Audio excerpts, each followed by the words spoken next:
Hi అండి. ఈరోజు recipe వచ్చేసి కోకోనట్ జెల్లీ అండి. చాలా సింపుల్ రెసిపీ. ఎప్పుడైనా ఇలా కూడా ట్రై చేసి చూడండి. చాలా క్విక్గా అయిపోతుంది. కోకోనట్ వాటర్ తరచుగా తీసుకోవడం వల్ల కిడ్నీలో స్టోన్స్ అనేవి కరుగుతాయండి. హైడ్రేటెడ్గా ఉంటాము. చిన్నపిల్లలకి బాగా నచ్చుతుందండి. ఒకసారి ఇలా కూడా ట్రై చేయండి.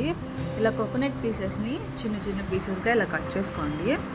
ఒక బౌల్ పెట్టుకొని వన్ లీటర్ వరకు కోకోనట్ వాటర్ అనేది స్ట్రెయిన్ చేసుకోండి. ఇలా స్ట్రెయిన్ చేసుకొని హై ఫ్లేమ్లో పెట్టుకోవాలండి.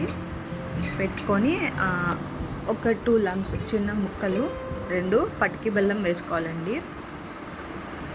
ఇలా పటికి బెల్లం వేసుకొని కలుపుతూ హై ఫ్లేమ్లో పెట్టాలి. హై ఫ్లేమ్లో పెట్టి నేను అగర్ తీసుకున్నానండి. ఇది ఎక్కడైనా సూపర్ మార్కెట్లో దొరుకుతుంది. నేను మోడ్రన్ సూపర్ మార్కెట్లో అయితే తీసుకున్నాను. 10 గ్రామ్స్ 27 రూపీస్ అండి. తక్కువ కాస్టే.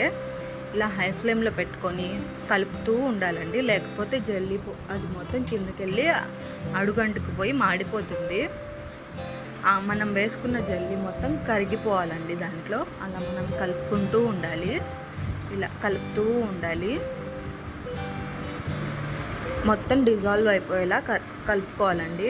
మొత్తం డిజాల్వ్ అయిపోయిన తర్వాత కట్టేయాలి. కొంచెం చల్లారిన తర్వాత ఒక బౌల్లో వేసుకోవాలి. మనం చేసుకున్న కోకోనట్ వాటర్ అంతా వేసుకున్న తర్వాత మనం కట్ చేసి పెట్టుకున్న కోకోనట్ పీసెస్ అన్నీ దాంట్లోనే వేసుకోవాలండి. అన్ని పీసెస్ వేసుకున్న తర్వాత సెట్ చేసుకోవాలి ఈవెన్గా మొత్తం. ఇలా మొత్తం ఈవెన్గా స్ప్రెడ్ చేసుకున్న తర్వాత 1 అవర్ వరకు ఫ్రిడ్జ్లో పెట్టాలి.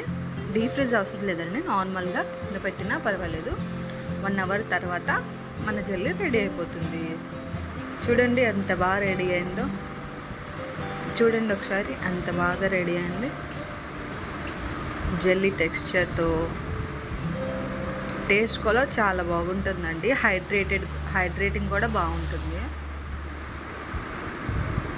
చూడండి అసలు పీసెస్ అయితే ఇలా ముక్కలు అయిపోతాయి. చాలా టేస్ట్ కూడా ఉంటుందండి. మరిన్ని వీడియోస్ కోసం లైక్ చేయండి.